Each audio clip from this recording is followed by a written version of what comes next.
Президент Садыр Жапаровдун жаңылыктар жайгаштырылып турган телеграм каналы Кыргызстандын бузукулары деп акшдан каржыланган ЖМКлары, саясатчылар, уюмдары деп көрсөтүлгөн чагымчыл схема жарыялады. Анда батыштын акчасы менен каржыланган деп кыргыз жана орус тилдүү жалпыга маалымдоо каражаттары атайын стрелка менен чийилип көрсөтүлгөн. Бул схема ошол эле текст менен ага чейин Садыр Жапаровду колдогон телеграм каналга жүктөлүп, жеке кызыкчылык үчүн ар кандай маалымат таратып жатат деп жазган. Ушул эле маалымат 189 000 колдоочусу бар Садыр Жапаровду колдогон Instagram баракчасына жүктөлгөн. Бул билдирүү коомчулукта терс маанайды чыңалты баштагандыктан бүгүн президенттин басма сөз катчысы аталган телеграм каналы Жапаровго таандык эмес экенин билдирди. Жапаровдун Кыргыз Республикасынын президенти деген бир эле каналы бар. Жарыяланган схеманы Садыр Жапаров эмес, анын күйөрмандары жазган. Учурда IT-адистер бул каналды түзгөн адамды аныктоонун үстүндө иштеп жатат. Анткени менен ушул эле схеманы Дело газетасынын журналисти Артур Исаев атайын 2 бетти ээлеген материал кылып даярдап, гезиттин 14-апрелдеги санына жарыялаган. Макалада АКШ Конгресси түздөн-түз Радио Свободаны, Азаттыктын кыргыз басылмасын, орус тилдүү Настоящее времяны, АКШнын эл аралык өнүктүрүү боюнча агенттиги USAID жана жергиликтүү ЖМКнын потенциалын жогорулатууга колдоо көрсөткөн Интерньюсту каржылайт деп жазылган. Эгерде схемага көңүл бурсак, Интерньюс аркылуу каржыланган медиалар деп Кактус медиа, Политклиника, Next TV, Салам радио, ЖМКны өнүктүрүү борбору, Клуб медиа басылмалары атайын стрелка менен көрсөтүлгөн. Ал эми стрелканын сол тарабында АКШ Конгресси Радио Свободага көрсөтүлгөн стрелка аркылуу Настоящее время, Азаттык медиасына, андан ары 24 KG, Ынтымак радиосу жана НТС телеканалы көрсөтүлгөн. Мындан сырткары атайын иликтөөлөрдү чыгарган Роза Отунбаеванын фонду, коррупция менен уюшкан кылмыштуулукту изилдөө борбору ОСС-АРП, АУЦА жана башка көрсөтүлгөн. Макалада аталган ЖМКлар грант аркылуу миллиард доллар алып турушканы жазылат.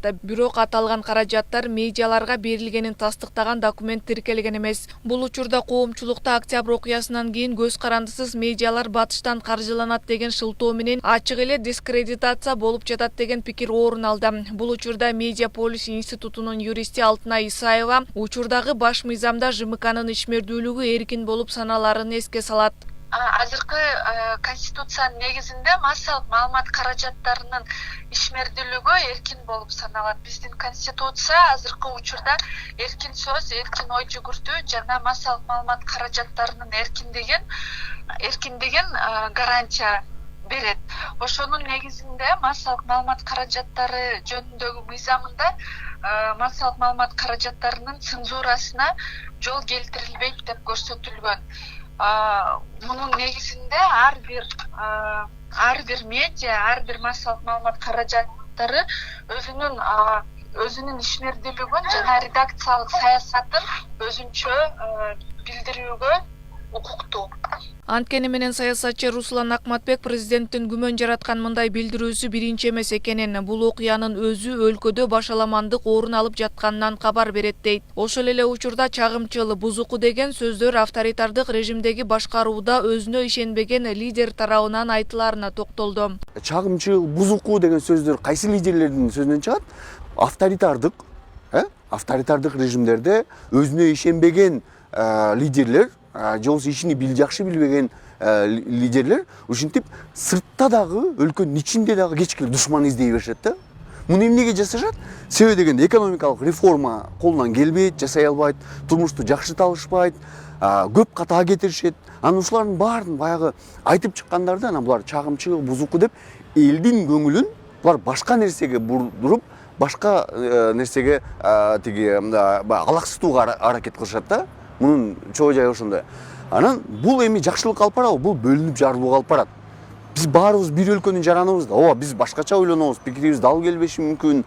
Бирок эгер жанагыдай батыштын акчасына келе турган болсок, эң биринчи ол мамлекеттин органдары өздөрү алып атпайбы? Ошол эле учурда президенттик дебаттар америкалык гранттардын колдоосу менен өткөнүнө көңүл бурулбаганына токтолуп, аталган схема атайын чет жактан даярдалышы да мүмкүн дейт. Мындан сырткары бийлик менен элдин ортосундагы коммуникация жакшы өрчүбөгөнү учурдагыдай пикирди жаратат деген ою менен бөлүштү. Коомдон келген сигналдарды жакшы алып, ошого жараша баягы элди келесоо деп ойлобой, элди ошондой бир кандай деп айтсам, эмне ойлоно берсең ойлоно бер деп же болбосо калп айта бербей, тескерисинче коому менен жакшы бир байланыш, жакшы бир коммуникация түзгөндө эл өзү биринчи кезекте ошону төгүндөп чыкмак. Жок, биздин президент андай дебейт.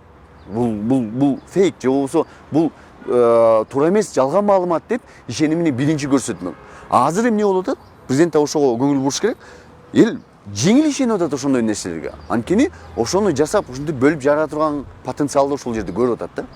Ал эми жарандык активист Адил Турдукулов Дело газетасына жарык көргөн макала күмөндүү деп эсептейт. Анткени аталган гезит буга чейин далили жок макала жарыялап, бейөкмөт уюмдарын коомчулукка жаман көрсөтүүнүн аракетин көрүп келген. Ошол эле учурда гранттарды алган башкы орган болуп мамлекет эсептелет. Турдукуловдун эсебинде мамлекет алган гранттын суммасы учурда 10 миллиард доллардан ашты. Бирок бул каражатка алгылыктуу иш жасалбаганына токтолду. Ошол схемада айтылган, жазылган, көрсөтүлгөн НПОлор массалык маалымат каражаттары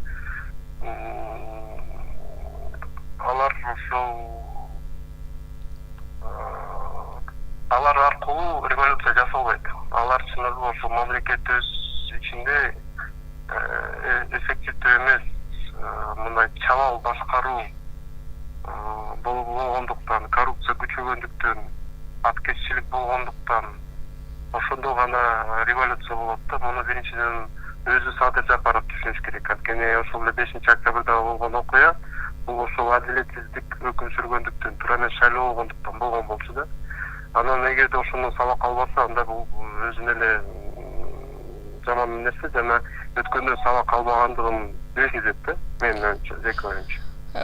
Анан ошол жазылган массалык маалыматтар НПОлор болбосо, анда биз көбүн эсе ошол Борбор Азия ичинде демократия аралышасы деп аталбайт болчубуз. Алар ошол ишмердүүлүгү аркылуу ошондой наам алып жатканын дагы бийлик дагы эл дагы унутпаса деп айтат элем да. АКШ демократияны колдогону үчүн ачык гранттарды берип келет. Андыктан өлкөгө коркунуч алып келе турган бул ЖМКлар эмес, чыныгы коркунучту көмүскө схемалар аркылуу жүргүзгөндөр алып келерин кошумчалады. Октябрь окуясынан кийин жаңы келген бийлик көз карандысыз медиалар алардын сөзүн бурмалап жатышканын өзүнө тийиштүү телеканалдар аркылуу айтып чыгышкан. Мисалы, Садыр Жапаров 2020-жылдын 3-ноябрында Регион каналына берген маегинде азаттыкты бир нече жолу анын сөзүн бурмалады деген. Мындан улам журналист көз карандысыз медиа уюмдар Садыр Жапаров Кыргызстандагы басма сөз эркиндигине коркунуч туудурууда деп айтып чыгышкан. Азыр акыркы ушул бир айдан бери тынбай эле мен ар бир сөзүмдү бурмалап, мына сөз эки ача чыгып атат, анан көчө минтип айтты эле, бүгүн тигинтип айтты эле. Ал эми кече УКМКнын төрагасы Камчыбек Ташиев менен өзгөн элинин жолугушуу алдында эл тарабынан КТРК, ЛТР, Ош ТВ, Регион каналдары элдин үнүн телеканал аркылуу толук жеткирбей жатканы айтылып, алардын кетип калуусун өтүнүшкөн. Жеринен тартылган видеодо жабылган эл сүрүп жатканын көрүүгө болот. Белгилей кетсек, эл Кемпирабад суу сактагычына байланыштуу чогулушкан. Болду. Күч органдары.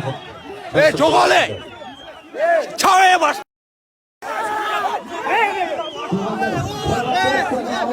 Бул көрүнүштөн кийин айрым эксперттер жаңы келген бийлик көз карандысыз медиаларды көзөмөлгө алууга аракет жасап жатканы майнап берберин, эл ак менен караны ылгап калганын белгилешүүдө.